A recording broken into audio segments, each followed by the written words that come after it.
사람들이 엄청 질문해. DB로 해야 돼, DC로 해야 돼. 이 질문 진짜 많이 하거든요. DB가 유리한 경우가 있고 DC가 유리한 경우가 있습니다. DB가 유리한 경우는 호봉제. 지금은 내가 월급이 거지 같아도 나중에 되면 부장만 것이야. 달아봐 이때면 갑자기 확 뛰는. 왜냐하면 퇴직금을 계산하는 방식은 퇴직할 당시에 직전 3개월 평균 임금 곱하기 근속연수니까 신입사원부터 과장까지는 월급이 200에서 250만 원이지만 퇴직할 때쯤 부장 이렇게 딱 달면은 1000만 원이야. 그러면 200에서 250 받았던 그 세월은 다 무시하고 1000만 원 곱하기 여지껏 근속연수 이렇게 해가지고 지급을 해주잖아요. 그러니까 이렇게 임금 차이가 가면 갈수록 많이 나는 이런 회사는 DB가 유리하고, DB형은 그래서 그걸 지급을 해주는 거예요. 그 퇴직금을 퇴직할 때. BC형은 1년에 한 번씩 한 달치 월급을 내 계좌로 넣어줍니다. 근데 그걸 내가 쓸 수 없는 계좌예요. 그냥 관리만 할 수 있는. 인출은 내가 퇴직할 때 이게 실제로 내 손에 쥐어지는 그런 계좌인데, 이런 것들은 어디가 유리하냐면 그냥 뭐 신입사원이나 과장이나 부장이나 다 비슷비슷. 여긴 진짜 연봉제로 성과 위주로 그렇게 돌아가는 경우에는 차라리 내가 받아가지고 임금 인상률이 낮으면 내가 기대하는 기대 수익률이 임금 인상률보다 높은 곳들. 우리 회사는 1년에 임금 인상 해봐야 10년 평균 연 2%밖에 안 돼. 그러면 내가 받아서 3%짜리 예금에 넣어놓는 게 훨씬 낫잖아요. 그런 회사는 DC형이 더 유리하고, 반드시 DC형을 해야만 하는 경우도 있어요. 네, 경제적 본능 시작합니다. 김현우 행복자산관리연구소 소장과 함께하고 있습니다. 어서 오십시오. 네, 안녕하세요. 네, 오늘은 은퇴하기 전에 만들어야 하는 통장 4개 이야기를 좀 해보려고 합니다. 네. 뭐가 이렇게 4개나 돼? 싶은데 가장 대표적으로 얘기하는 게 뭐 세액이 공제되는 연금저축계좌, 그리고 안 되는 연금저축계좌, IRP, ISA 이렇게 4개를 대표로 얘기를 하더라고요. 네. 그래서 요게 뭔지 도대체. 연금저축계좌가 결국에는 IRP 아니야? 이렇게 생각하시는 분들도 있거든요.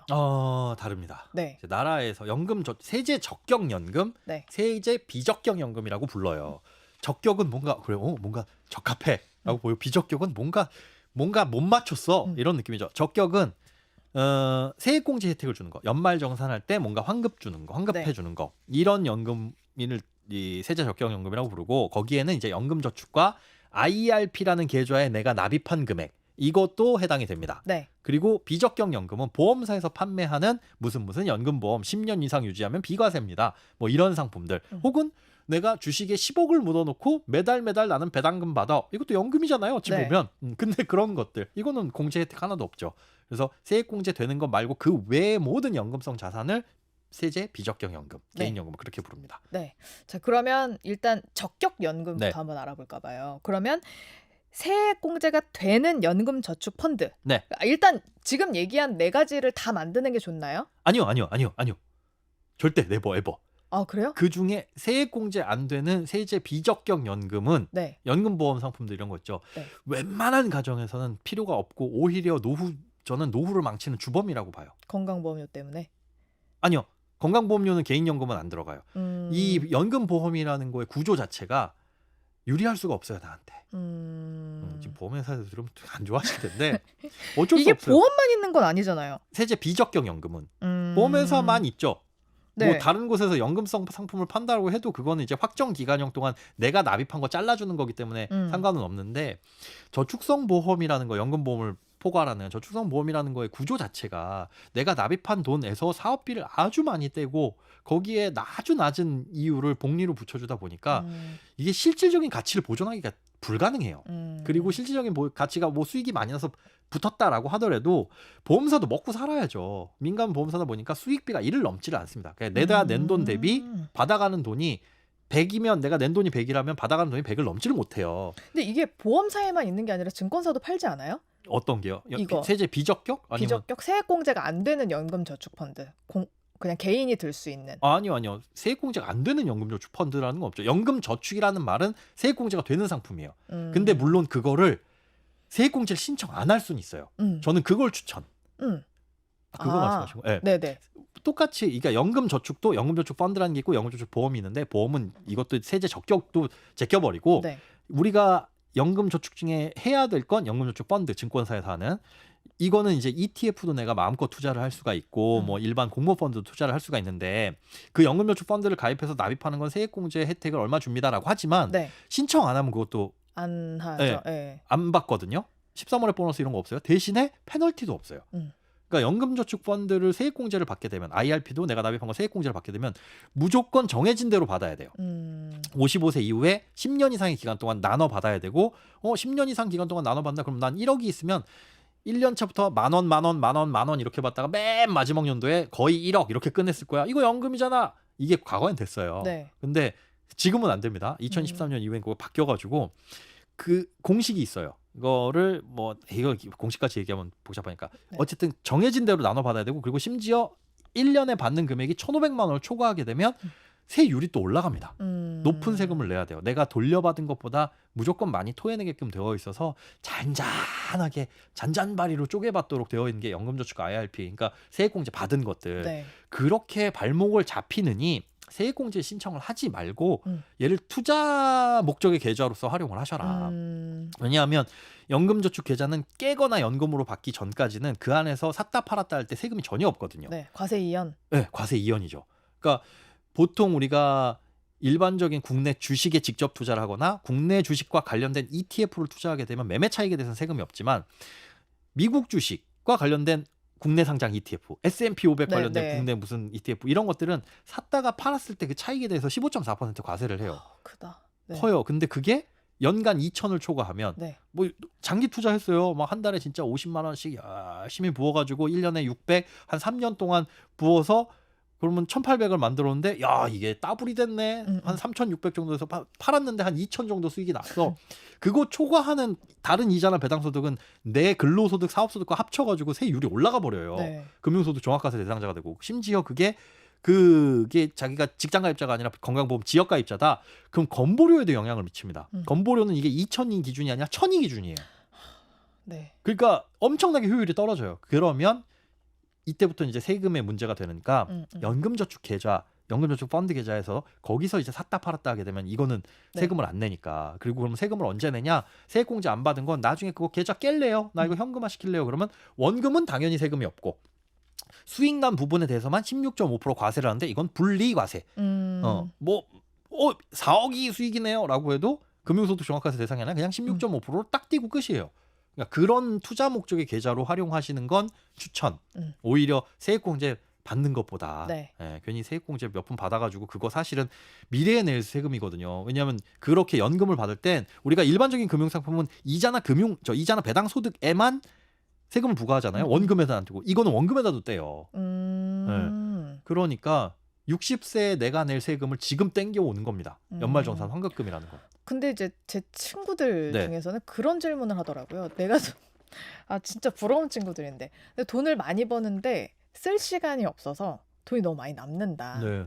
근데 연말정산할 때 토해내는 경우가 너무 많다. 그래서 이 돈을 지금 어디에 넣어놔야 할까? 그 정도로 토해놔야 될 정도면 세액공제를 받고 그쵸. 하는 게 낫지만 그렇게 해가지고 돌려받은 돈, 덜 토해낸 돈도 미래에 내 소득을 땡겨온 거니까 그거 재투자하셔야 돼요. 그러지 않고 하려면 당장에 토해내는 게 낫죠. 여기 얼마까지 낼 수 있죠, 1년에? 1년에 낼 수 있는 건 1,800만 원까지 낼 수는 있는데 세액공제는 연금저축만 가입했을 땐 600만 원, IRP까지 같이 가입하면 900만 원, IRP만 하면은 900만 원 이런 식으로. 그러면은 제가 아까 얘기한 그런 친구들은 1년에 900만 원 넣는 게 좋은 건가요? 다른 저축이 충분히 있고 그거 없어도 거기에 넣은 돈 있죠. 1년에 900씩 넣어가지고 10년이면 9천이잖아요. 그 돈 없어도 난 충분히 살아. 라는 분은 그렇게 넣어야죠.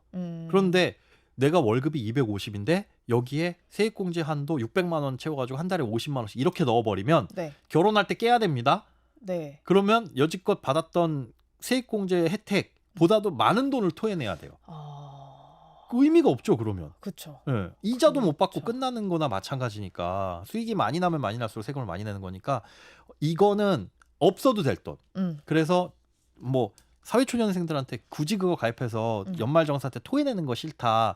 조금이라도 돌려받고 싶다라고 하면 5만 원, 10만 원을 넘기지 말아라. 5만 원씩 모아봐야 60만 원이잖아요. 10년 모아봐야 600밖에 안 됩니다. 다른 돈이 너무 많이 쌓였을 가능성이 높죠. 그렇게 이거 깨도 별거 없어 하는 정도만 가셔라. 너무 매여있지 마셔라 여기에. 이거는 무조건 묶이는 네. 돈이. 내가 납입하면 이건 무조건 55세 이후에 10년 동안 나눠받아야 돼라는 각오로 가셔야 돼요. 네. 근데 그러면- 저도 막 요즘에 흔들리거든요. 네. 수익이 많이 나고 네. 돈이 필요하니까 네. 이거 깰까? 이거 무조건 손해인데. 네. 그래도 흔들릴 때가 있어요. 깰까 말까? 네. 쉽지 않군요. 이거 자산관리사도 흔들리는 부분이군요. 네. 수익이 또 장기간 하면 많이 날 수밖에 없어요. 그러면 그렇죠. 흔들려요. 아. 야, 이게 돈 필요할 때는 대출 받는 거. 이거 물론 담보대출 받을 수도 있습니다. 네. 연금저축은. 근데 그러니까 여기에 큰 돈이 들어가면 안 된다. 내 자산의 대부분이 여기에 몰려 있으면 돈 필요할 때 그거부터 던드리니까 그러지 마셔라. 네. 그러면 연금저축펀드 그 적격 네. 세액공제 받을 수 있는 연금저축펀드랑 IRP를 둘 다 들을 수 있잖아요. 네. 이 둘의 차이점은 뭐예요?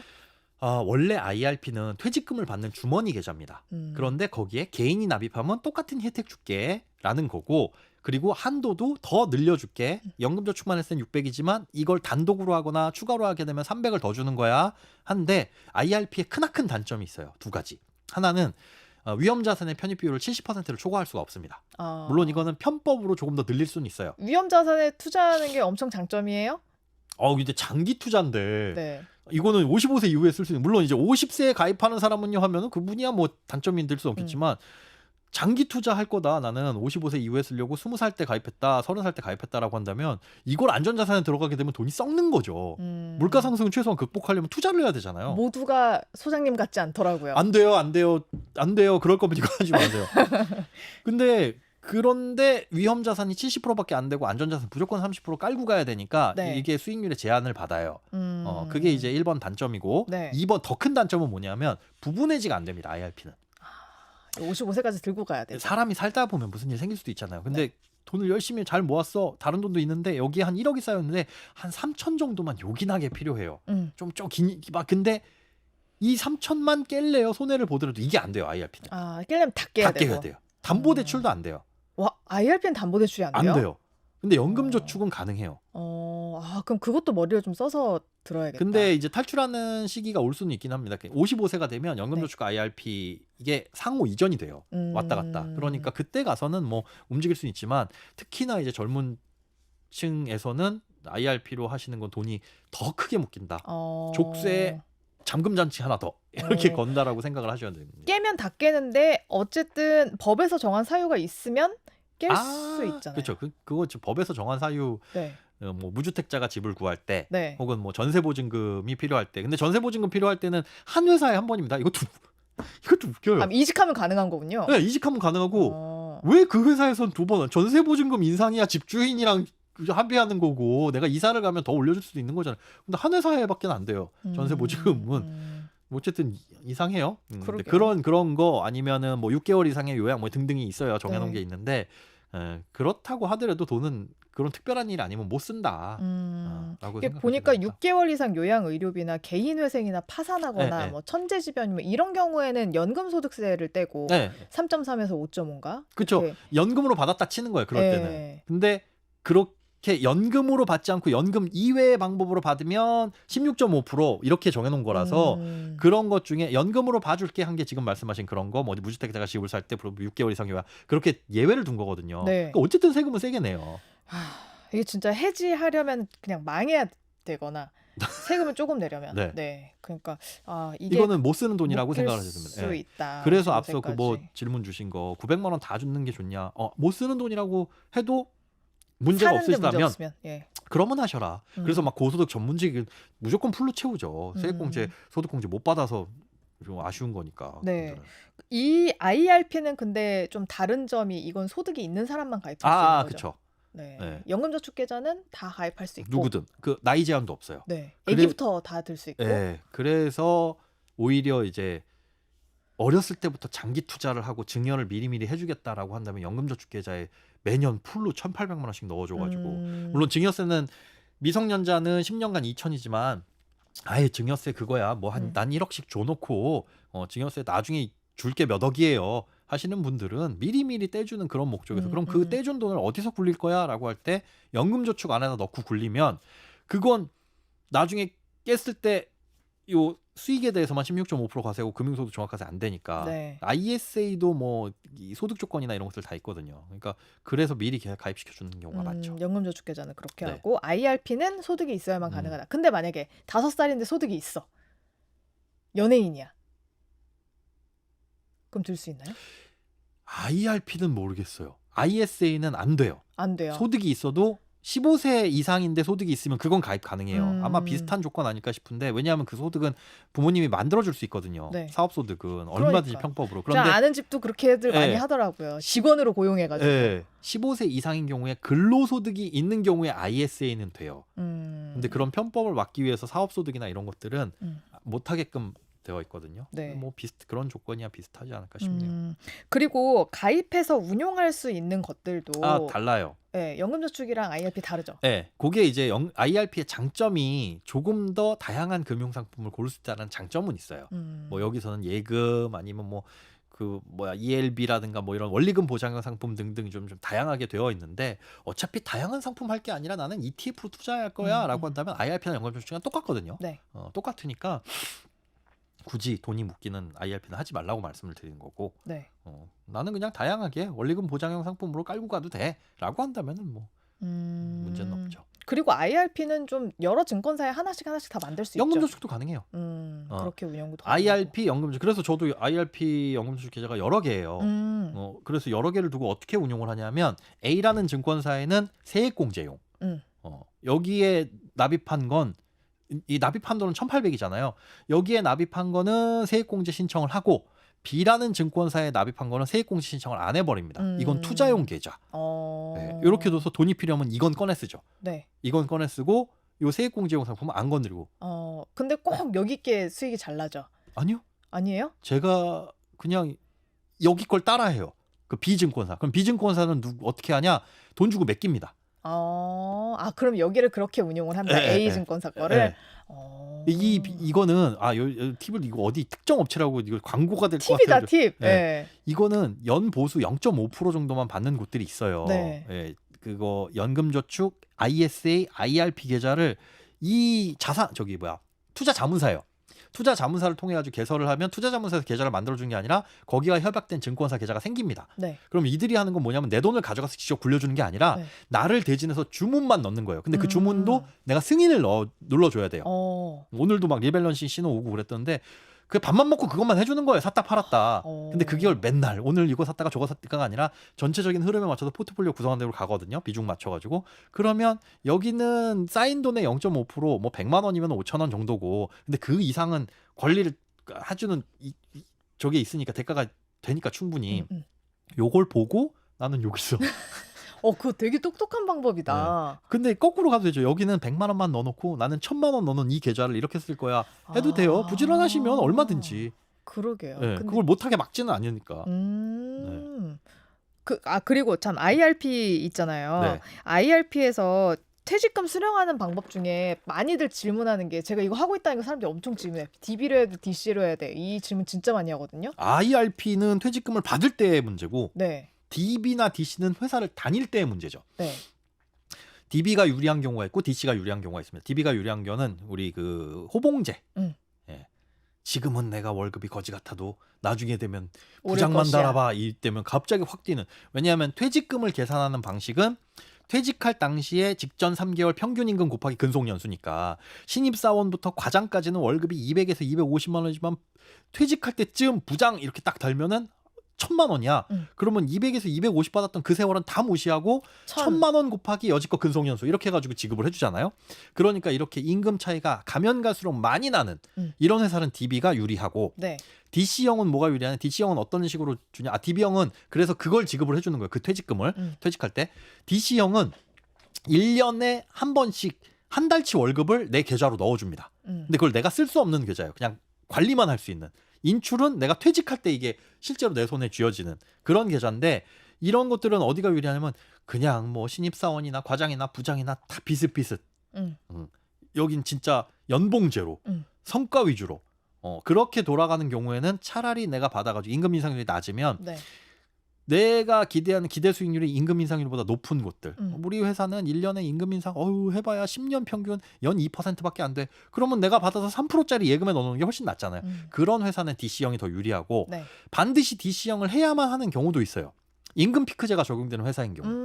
그러니까 퇴직이 60세인데 정년을 연장해주면서 대신 임금이 깎여. 그 60세에 딱 급여가 1년 한 달에 1,000만 원이에요. 근데 자 대신에 61세, 62세, 63세 가면서는 10%씩 낮아집니다. 그래서 63세 정도에는 한 6,500만 원만 드려요. 이러면 가만히 있다가 DB형으로 하면 1,000만 원 곱하기 30년 했을 때 퇴직금을 갑자기 650만 원 곱하기 33년 이래 버리니까 손해를 크게 볼 수 있다는 거죠. 그래서 임금 피크 꼭대기에 찍히고 이때는 바로 DB형에서 DC로 전환을 하면서 그럼 그게 돈이 세이브가 되거든요. 네. 그 다음부터 61세, 62세, 63세 요거는 DC형으로 한 달치 1년치 1년 한 달치만 3년 동안 받으면 되는 거죠. 요게 근데 이건 웬만한 회사에서는 알려줘요. 이렇게 하시라고. 이렇게 하시라고 좀 규모가 있는 회사에서는 임금 피크제 도용한 그 저기 한 회사들은 다 큰 그런 회사들이니까. 큰 회사니까 네. 안내를 해주는데 안 해주면 큰일 나죠. 네. 퇴직금이 왔다 갔다 하는데. 그렇죠. 엄청 차이가 많이 나요. 그럴 경우 아니면은 DC로 하는 경우는 뭐 내가 더 잘 굴릴 거야. 근데 간혹가다 봤어요. 이게 임금 인상이 높은 회사도 투자에 대한 마인드가 엄청나게 강력하신 분들은 DC형으로 하셔가지고 수익 잘 내시는 분. 근데 그런 분들이 이제 위험합니다.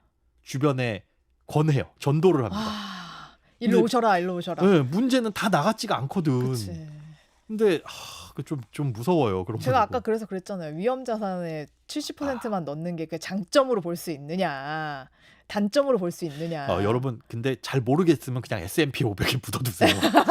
그건 무조건 우상향한다. 그 어정쩡하게 투자하는 것보다 그게 훨씬 나아요. 왜냐면 사람들이 그 얘기, 저도 이제 투자 전문가들 오시잖아요. 그러면 다 그 얘기해요. S&P 500이 망가지면 그냥 세계가 세가 망했다고 망가진 된다. 거예요. 이게 이론이지 그게. 네. 왜냐하면 S&P 500이라는 게 뭐냐면 나스닥, 뉴욕 증시 가리지 않고 미국에서 1위부터 500위까지 하는 기업들을 묶어놓고 걔네들을 얼마야라고 하는 걸 쫓아가는 거잖아요. 네. 근데 455등 하던 애가 사업이 안 좋아져가지고 505위로 밀려났어요. 그러면 501등 하던 애가 올라왔겠죠. 예. 그러니까 늘 500위 안에 드는 애들의 상태만 보는 겁니다. 근데 경제가 성장한다라는 전자에 간다면 얘네들은 계속 갈 수밖에 없어요. 우상향 할 수밖에 없어요. 네. 근데 이게 만약에 꼬꾸라졌다?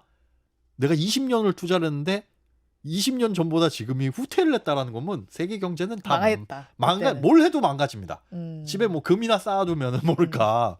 그러니까 잘 모르겠다 싶으면 그냥 S&P 500에다 꾸준하게 넣는 게 그럼 나중에 그거 걱정하실 거예요. 야 세금 이거 어떡하지? 부럽다. 예. 그 걱정하실 겁니다. 네. 모르면 S&P 500이다. 네, 모르면. ISA. 네. 개인 종합 자산 관리 계좌. 우리말로 너무 해도 길어요. 어려워요. 예. 요거도 이제 꼭 들으라고 여기저기에서 많이 얘기하고 다니시더군요. 이건 무조건입니다. ISA는 무조건 안 만들 이유가 없어요. ISA는 연금저축같이 똑같이 안에서는 깨기 전까지는 샀다 팔았다 뭘 해든지 간에 비과세입니다. 그러니까 해외 ETF 막 이런 거 S&P 500에 넣어가지고 수익 잘 나서 그냥 계속 장기 투자해도 되지만 한 번쯤 팔았다가 조정이 올 때는 이런 거 채권형 쪽에 묻어놨다가 크게 빠지면 다시 넣었다가 이런 것들을 해야 되잖아요. 네.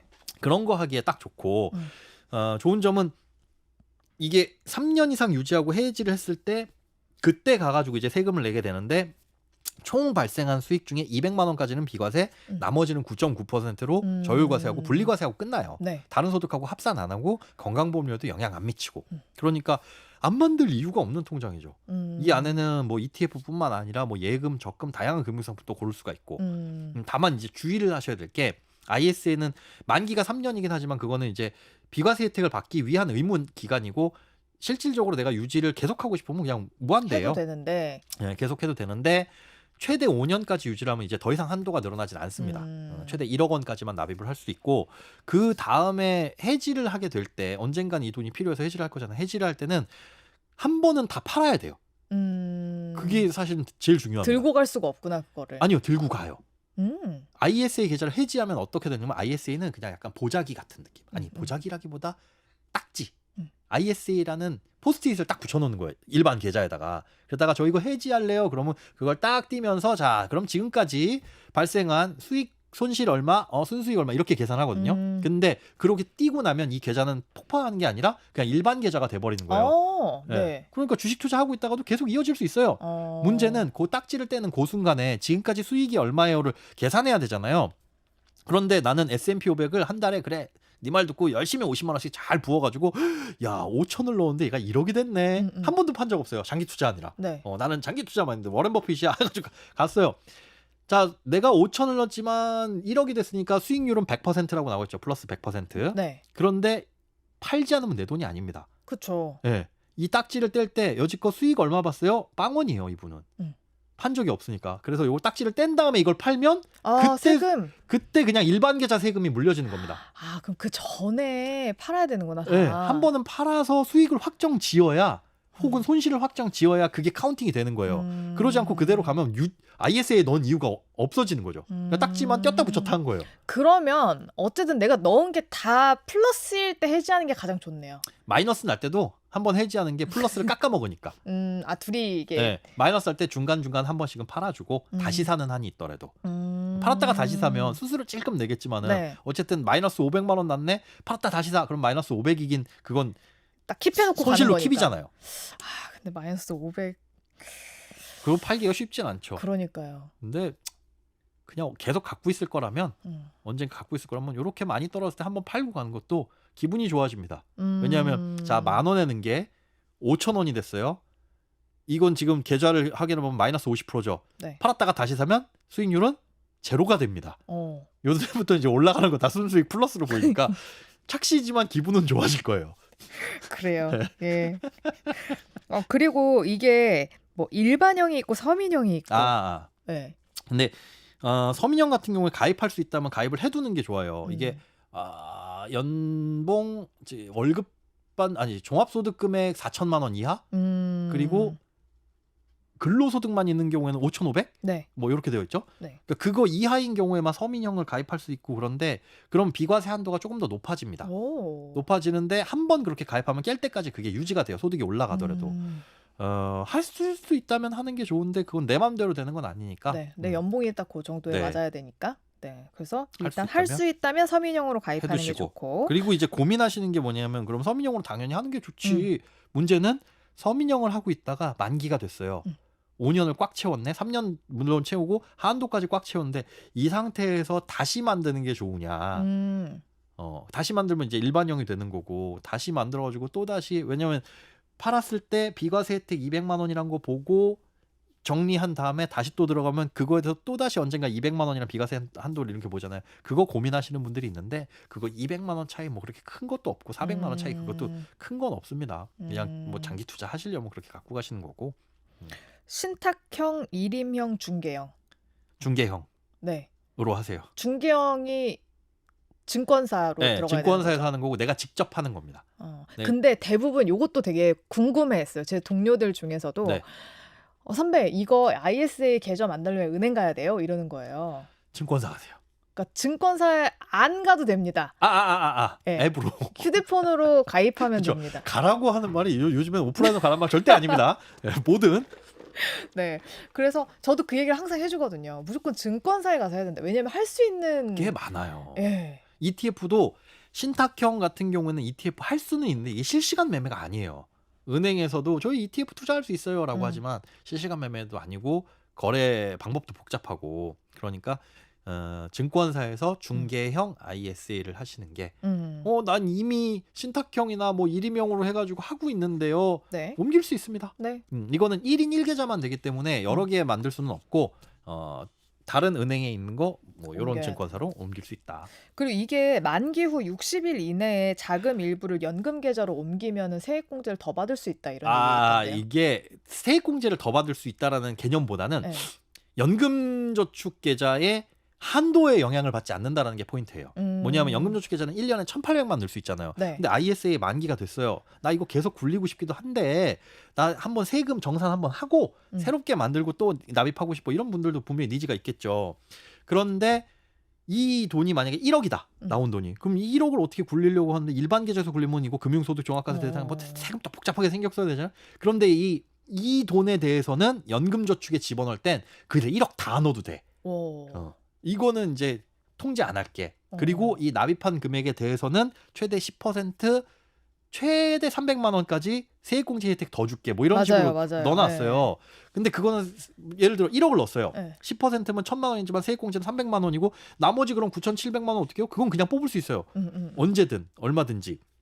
그래서 뽑거나 아니면 그 이듬해 또 세액공제 신청해가지고 뭐 900만 원 한도로 받거나 그럼 그게 의미가 뭐가 있어? 이 1억을 한도 없이 넣을 수 있다는 거. 그럼 한도 없이 넣는 게 뭐가 좋아? 그 연금저축 계좌에서는 사타팔아떼 할 때 또 비과세니까. 그러면 얼마를 언제까지 넣을 수 있냐? 아까 60일이라고 말씀하셨잖아요. 60일 이전에 그냥 내가 연금저축에 그 돈을 납입하면서 그럼 물어봐요. 연금저축에 돈을 납입할 때 이 돈 무슨 돈이에요? 그 ISA 만기된 돈입니다라고 네, 하면 네. 돈에는 꼬리표가 없죠. 네. 여기서 1억 된 건 부모님 다 드리고 내가 적금 만기된 게 그때 딱 3천이 나왔어. 그거 넣으면서 ISA의 돈입니다라고 해도 상관없습니다. 거기서는 내가 조절해서 낼 수 있는. 네, 그러니까 마음대로 낼 수 있는 거니까 이거 1억이 나온 걸 다 넣는 것도 아니고 그러니 60일 이내에는 넣을 수 있으면 뭐 여기 넣어가지고 굴려도 된다. 한번 이게 싹 비우고 새롭게 채우고 그러니까 비과세 한도를 늘려가는 거죠. 그러면 네. 만약에 소장님한테 이 4개 통장 중에 딱 음. 2개만 들 수 있어 에? 라고 하면 우선순위 1번 ISA 1번 ISA 그다음에 2번 연금저축인데 그 연금저축이 세액공제 안 받는 용도로 뚫어가지고 오히려 세액공제라는 그 지금의 달콤함보다는 이거는 내가 유연함을 가지고 세액공제 해봐야 그거 나중에 족쇄 별로예요. 그러면은 우선순위를 따져보자면 ISA 1등, 네. 2등이 세액공제 안 받는 연금저축 연금저축, 혹은 IRP. 3등이 세액공제 받는 받는 연금저축. 네. IRP가 꼴찌. IRP 꼴찌. 이렇게 정리를 네. 해드립니다. IRP 저는 이제 자유로운 영혼이라 족쇄 채워지는 게 싫어서 물론 이게 이것 때문에 오래 가기도 해요. 맞아요. 제가 세액공제 받은 그 연금저축을 안 깨고 있는 이유도 네. 손해 보는 것 때문에 안 깨고 있는 그쵸. 거지. 네. 어찌 보면 그런 강제저축도 필요하기는 합니다. 이게 같은 150만 원을 그냥 내 계좌에서 굴리거나 그냥 내 미장 계좌에서 돌리거나 이러는 것보다 ISA나 연금저축 계좌로 돌리면 네. 훨씬 어쨌든 세액공제를 받으니까 그 ISA나 IRP를 드는 게 훨씬 낫죠. 세액공제를 받아서 돌려받는 그것도 장점이긴 하고 네. 유지한다는 가정하에 안 받아도 사타팔아살 때 여기선 세금이 없으니까 그리고 뭐 손익통산도 하니까 그런 장점이 있다. 일반 계좌에서 할 이유가 없죠. 물론 일반 계좌에서 사타팔면 세율이 조금 낮기는 한데 사이즈가 커지면 이건 네. 더 폭탄이니까 네.